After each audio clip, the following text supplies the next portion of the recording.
नमो तस्य भगवतो अरहतो सम्मा सम्बुद्धस्य।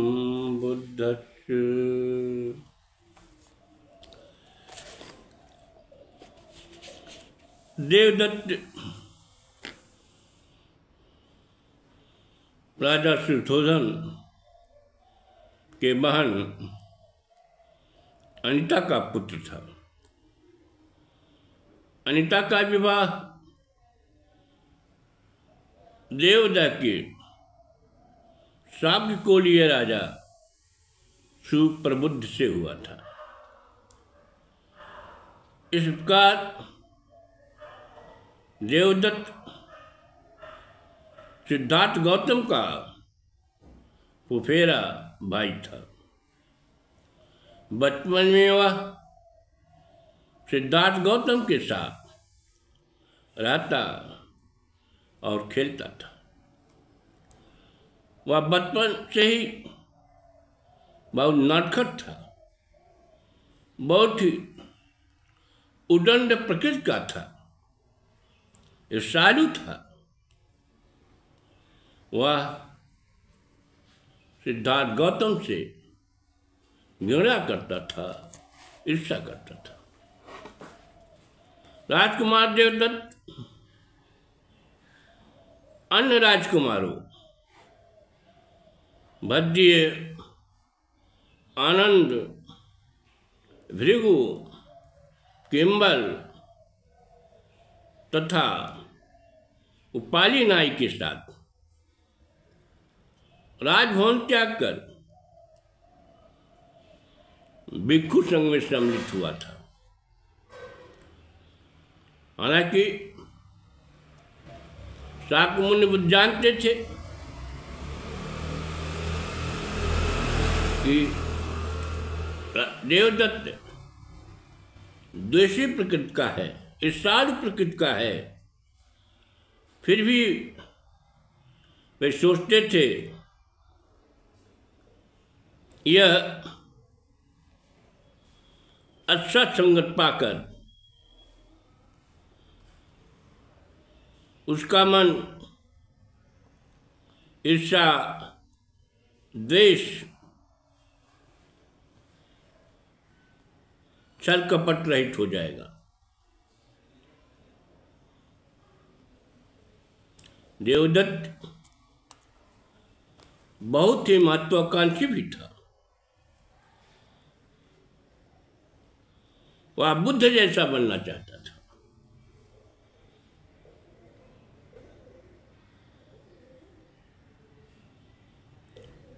उसकी इच्छा बुद्धत्व प्राप्त करने की नहीं थी, अपितु शाक्य मुनि बुद्ध से अधिक आध्यात्मिक शक्ति प्राप्त करके प्रसिद्धि अर्जित करने की प्रबल भावना थी। कोलित कश्यप कच्चे उपाली सारि सुवन गुण गौरवशाली रक्ष पालयन रुद्धयनंदा कवि वागीश कुशल रस छंदा संगय पर बहु विक्षु प्रधाना नहीं मुनि नायक माना। सद्गुण और गौरव से संपन्न सारपुत्र महामौगुरान महाकश्यप कात्यायन उपाली राष्ट्रपाल अनिरुद्ध आनंद सरस छंद रचना में प्रवीण वागीश व अन्य प्रधान भिक्षु उस समय भिक्षु संघ में थे, जिन्हें मुनिश्रेष्ठ गौतम बुद्ध सम्मान देते थे।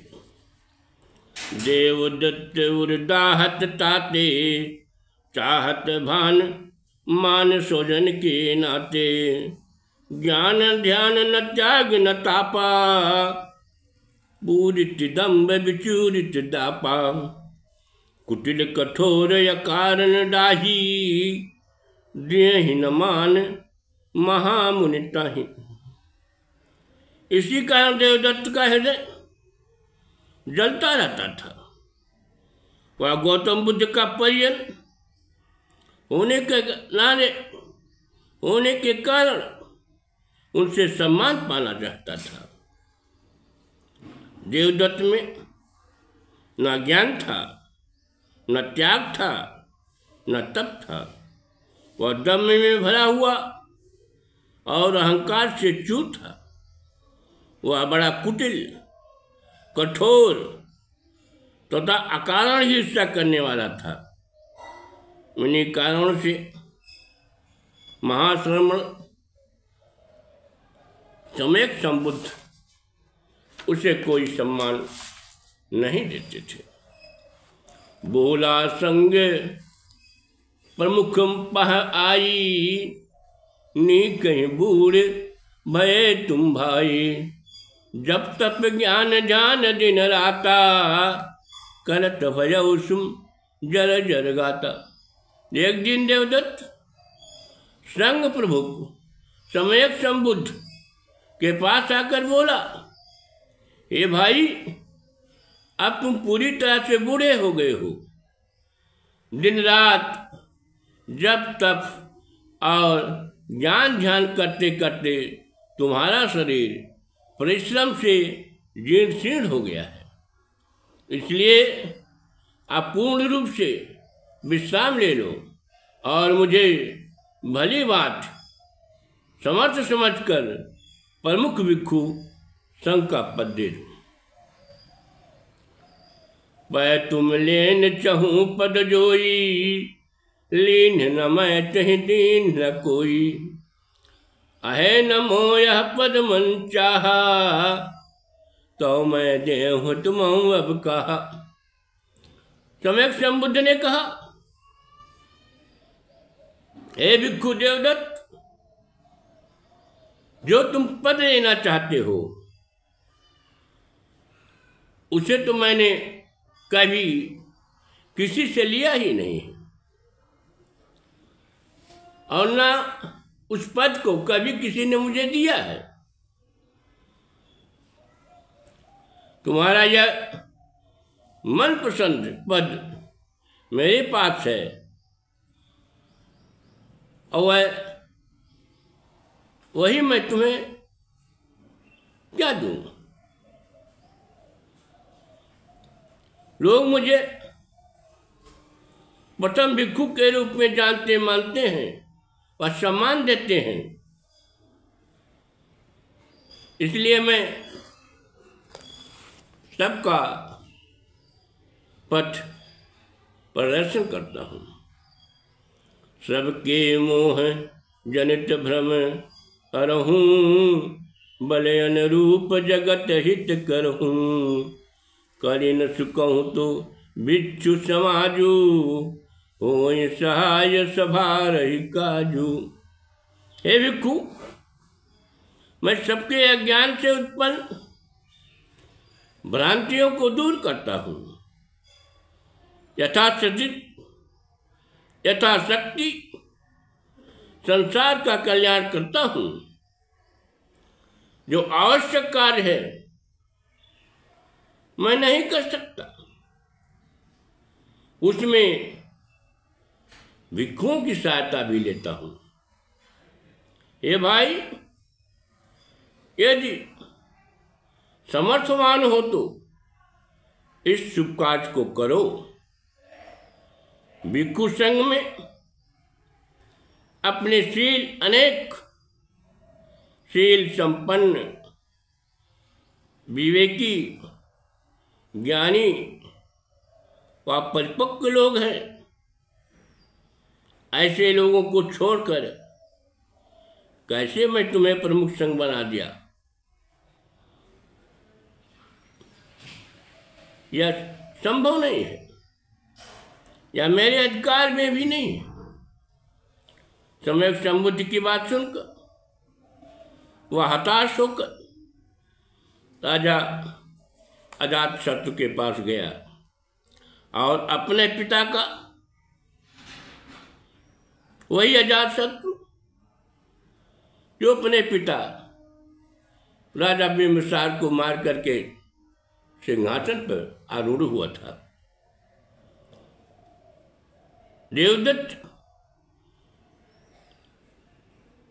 की मित्रता पहले से राजा अजातशत्रु से था।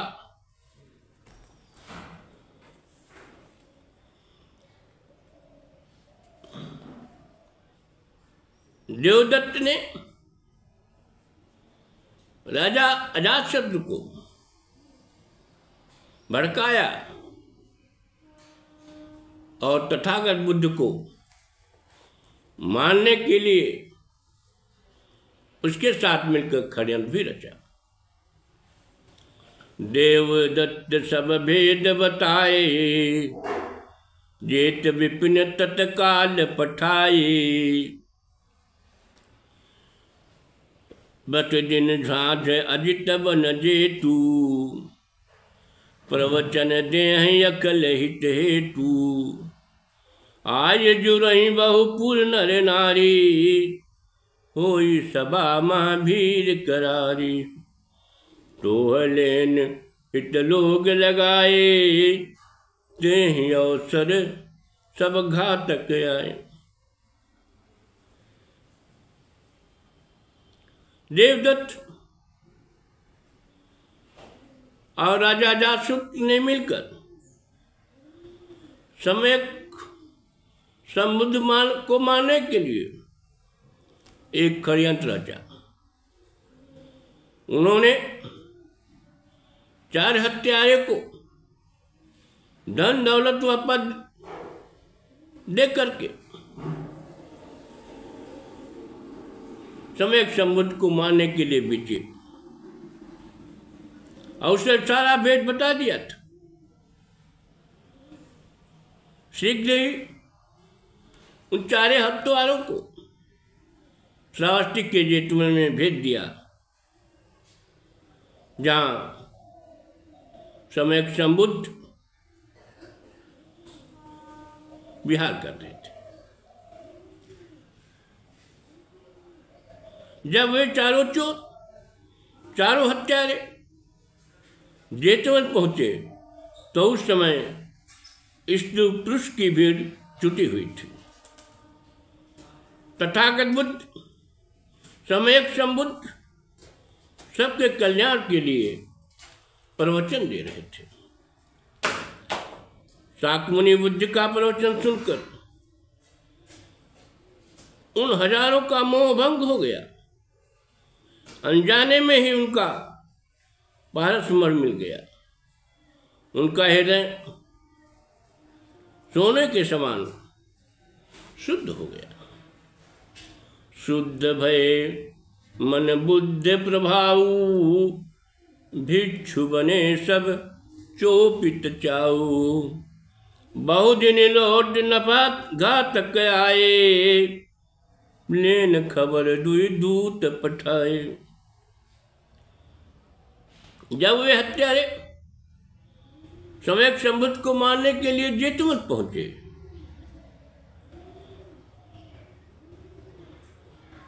उस समय भगवान बुद्ध आम जनता को प्रवचन दे रहे थे, धम्मोपदेश दे रहे थे। उस धम्मोपदेश को सुनकर उन चारों हत्यारों का मन भी शुद्ध हो गया। वे भगवान बुद्ध के चरणों में शरणागत हो गए, क्षमा मांगा और प्रवजित होने के लिए उनसे निवेदन किया। वे जेतवन में ही भिक्षु बन गए। पुनः लौटकर मगध राज को नहीं आए। जब यह समाचार भिक्षु देवदत्त को मिला तो वह कुटिल हताश और निराश हो गया। लेकिन वह षड्यंत्र रचने लगा। जैसे एक बार महिमंडनकारी बिहरहि गिद्ध कूट मनहारी, हरित भरित सुच शैल तराई, इतुत भागी रहे मुनिराई। सोलख देव दत्त हर सावा, बड़ी चढ़ी शैल शिखर पर आवा। आगत सीध मुनि सही जाना, दीन पटक सिर सुति चट्टाना। एक बार पृथ्वी की शोभा को बढ़ाने वाले सम्यक संबुद्ध सुंदर व विशाल गृहकूट पर्वत पर विहर रहे थे। एक दिन शाकमुनि पर्वत की सुंदर हरी भरी तलहटी में इधर उधर टहल रहे थे। उन्हें इस प्रकार की तलहटी में टहलते हुए देखकर देवदत्त बहुत हर्षित हुआ। वह पर्वत के ऊपर चढ़ गया। वहां से तथागत बुद्ध के सिर को लक्ष्य करके एक चट्टान उनके ऊपर, एक बड़ा पत्थर का टुकड़ा उनके ऊपर लुढ़का दिया। वह पत्थर उनके पैरों के पास आकर गिरा और खंडित हो गया, टूट गया, जिसका एक टुकड़ा उनके पैर को भी चोटित कर दिया। आए लौट सुगत परिवासु, देवदत्त ही अभय हताशु। रहे कछु मास सुबास बिताए, जेत विपिन पुण्य गौतम आए। इस घटना के बाद सम्यक संबुद्ध अपने परिवार लौट आए। देवदत्त अपने षड्यंत्र में विफल हो जाने के कारण बहुत हताश और निराश हुआ। तथागत बुद्ध उस सुंदर स्थान को छोड़कर श्रावस्ती के जेतवन में लौट आए। भिक्खु देवदत्त भिक्खु संघ में भी फूट डालने का षड्यंत्र रचा था, लेकिन उसमें भी वो सफल नहीं हो पाया। अंततः वह थक हार कर सम्यक संबुद्ध की शरण में आया। वह जीवन पर्यंत मलिन व दुखी रहा, क्योंकि उसका हृदय मलिन था। उसका हृदय राग, मोह, लोभ, ईर्ष्या से ग्रसित था। Etch तपति pitch तपति, पापकारी उभयथिर तपति। पापते कतम ती तपति, मिथ्यो तपति दुर्गति गतो। पापी लोग इस लोक में संताप करते हैं, दुख झेलते हैं तथा सदैव अपने दुर्गुणों, अपने कुकर्मों के कारण दुखित रहते हैं। मैंने पाप किया यह सोचकर संताप करते रहते हैं। वे दुर्गति को प्राप्त होकर और अधिक संताप करते हैं। ऐसे लोगों की कल्याण के लिए शाक्य मुनि गौतम बुद्ध सम्यक समुद्ध का अवतरण हुआ, जिन्होंने संसार के मानवों का, संसार के मनुष्यों का दुख हरण करने के लिए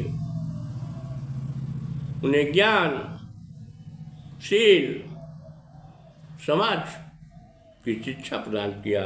नमो बुद्ध।